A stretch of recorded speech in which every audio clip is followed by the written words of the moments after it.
Right, good morning, church. This is quite unusual to do it this way for me, but we'll see how we go. Well, I wanted to share some stories. Really, it's not going to be a big sermon today. It's just really sharing some life stories about the time that Rose and I have spent or have been spending in Thailand. You might sort of say, well, look, why do you go? For me, I was a reluctant first-time visitor to Thailand, but as soon as we went and we experienced the culture and the people worshipping God like we do, but in another way, in another language, I couldn't get back there quick enough. So each trip that we have made now, I find that our love for the community at Bethania Church has just grown. Each time we go, God makes and gives us new experiences, some that we enjoy, some that we don't, but it's made us grow in our faith and as Christians. It's put a desire in both of us to see what we can do more fruitfully. How can we help rather than be a hindrance? And each time we go, we experience that. A verse that I just felt God gave me early on in our trips was Joshua 1:9, and that reads, "Have I not commanded you? Be strong and courageous. Do not be afraid. Do not be discouraged, for the Lord your God will be with you wherever you go." And at times we have felt quite distant from our Australian family and our Australian church, but we know that wherever we are, God is with us, and who else do you need? And that's just been a really powerful verse. You know, be strong, be courageous.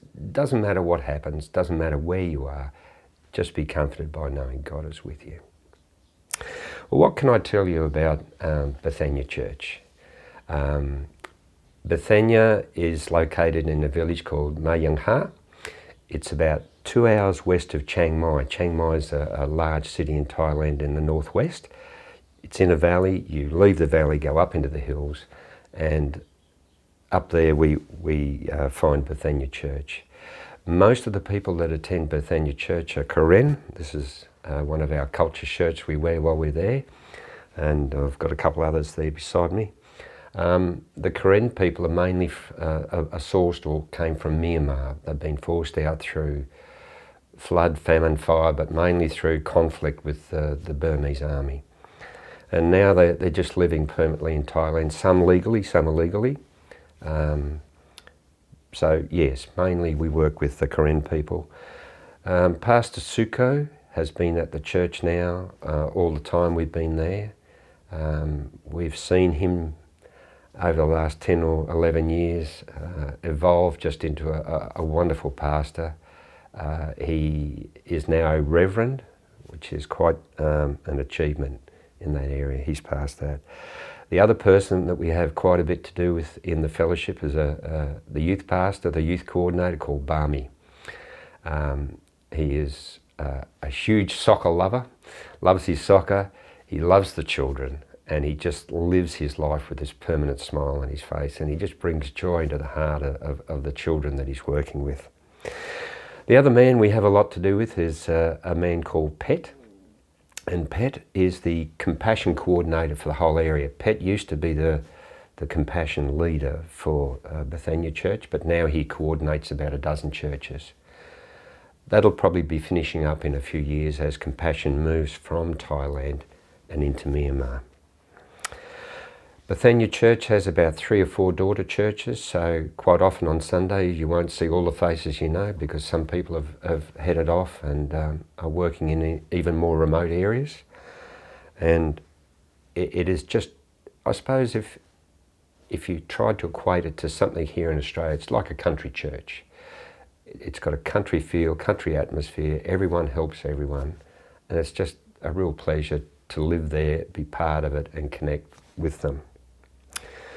Now, what did we do this year? Well, one of the first things they asked us to be part of was to head off to an area called Mae Hong Song, which is about 7.5 hours away.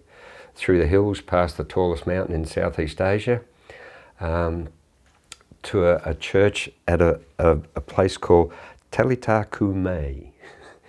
It's a mouthful, but yeah, the pastor at the church there has been there for about 6 years, and he and his wife noticed that they started seeing orphan children coming through the town, and because, again, they are community-minded, his love reached out to them, and he started taking in these orphans to the point they've got a couple of children of their own, but now they've taken in 18 orphans, children that have come out of the conflict in Myanmar.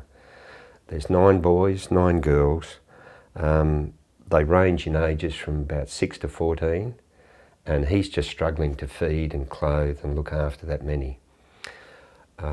All the girls live in the home in 1 or 2 rooms, not homes like we're used to here in Australia, and the boys live in a room behind the church. They just basically sleep on bamboo beds.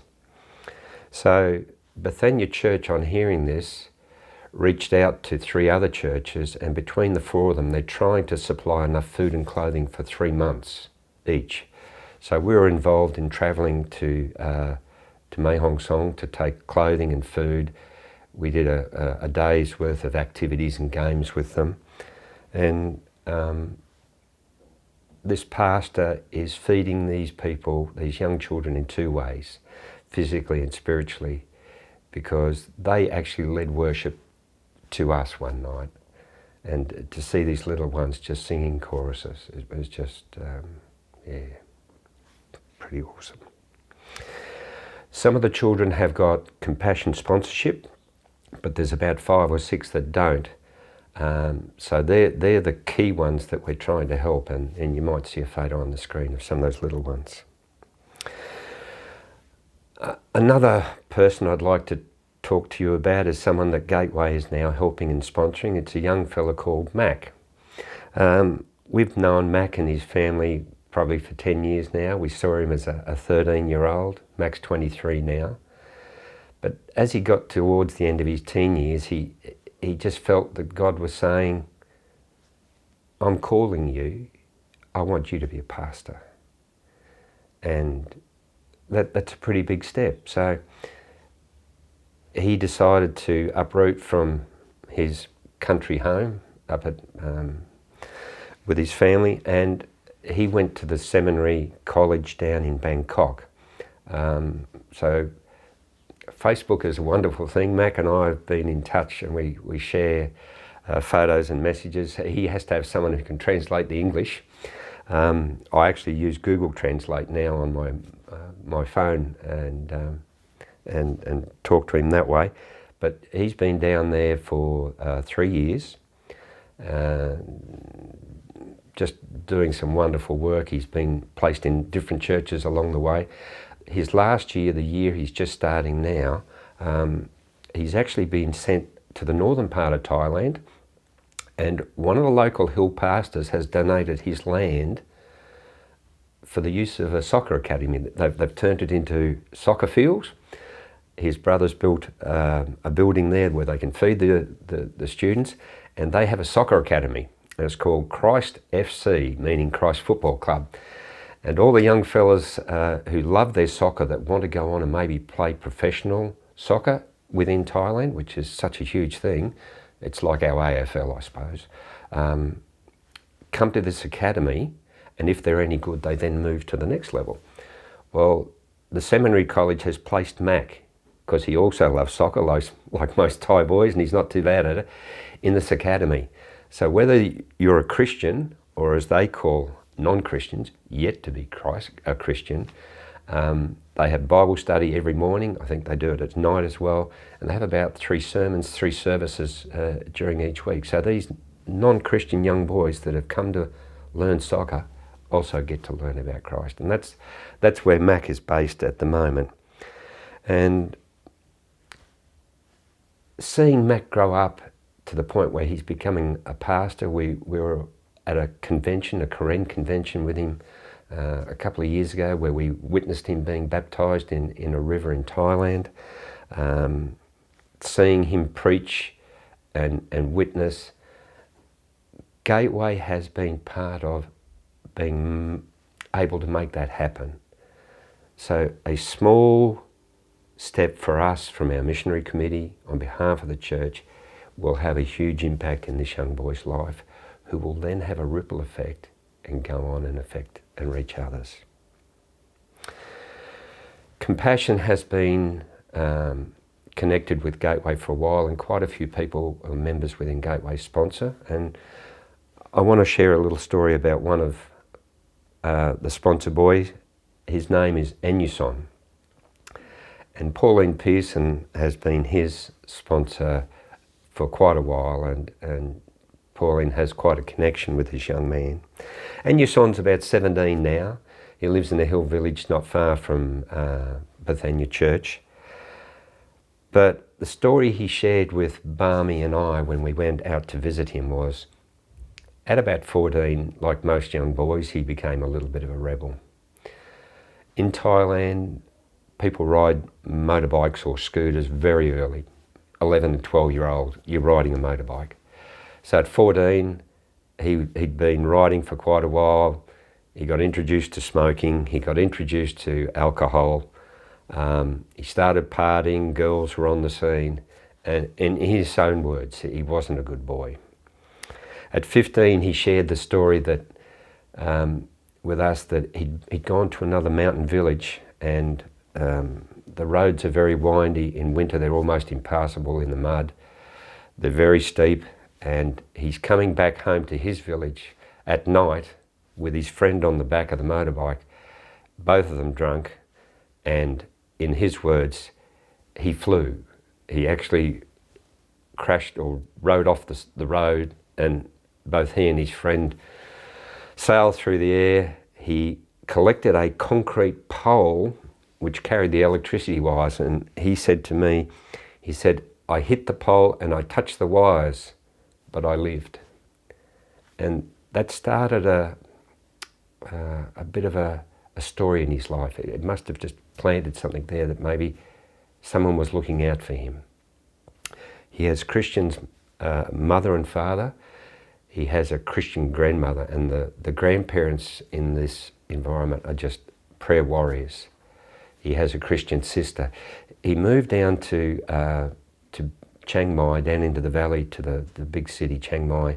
And I think he might have kept partying a little bit for a while, but then he had an epiphany. He had a moment with God when he just realised, yes, God is real. I need to change my life. And he and his father are quite convinced it's the people that were praying for him. And he started to turn his life around. He decided that I need to go back to my village and tell more people about this Jesus Christ. So he decided he'd go into the Bible college in Chiang Mai and do a 1-year course.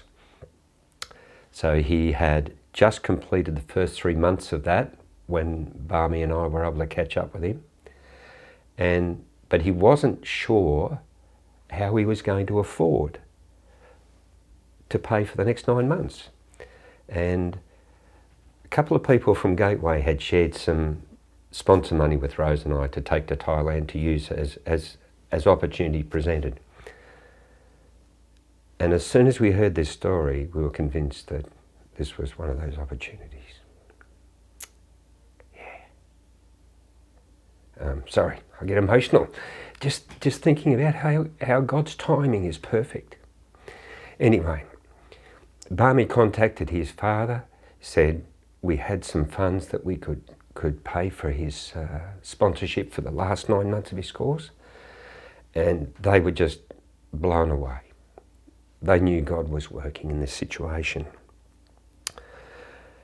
Not long after he went to the Bible college, he explained to me that one night he had this massive attack on himself.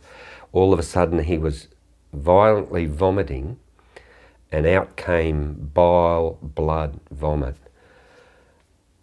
After his father and he talked about it, they are quite convinced it was the devil coming out of him. the spirit world is real and active in the hill villages of Thailand. And both Anyuson and his father are sure that God was taking over his life and this was Satan being ejected. He said, I want to share a verse with you, Greg, and I'll read it out to you. So the verse that he carries is John 15 and verse 16. You did not choose me, but I chose you and appointed you so that you might go and bear fruit, fruit that will last, and so that whatever you ask in my name, the Father will give you. And for a mountain village Christian person in Thailand, that is a powerful verse. They don't have a lot. They come from a very poor subsistence. He had no idea how he was going to pay for the balance of his seminary studies. And yet this phone call came saying, God has provided some money and these people have come from another country and they want to come out and give it to you. And yeah, a little thing in our life is having a huge impact in his life.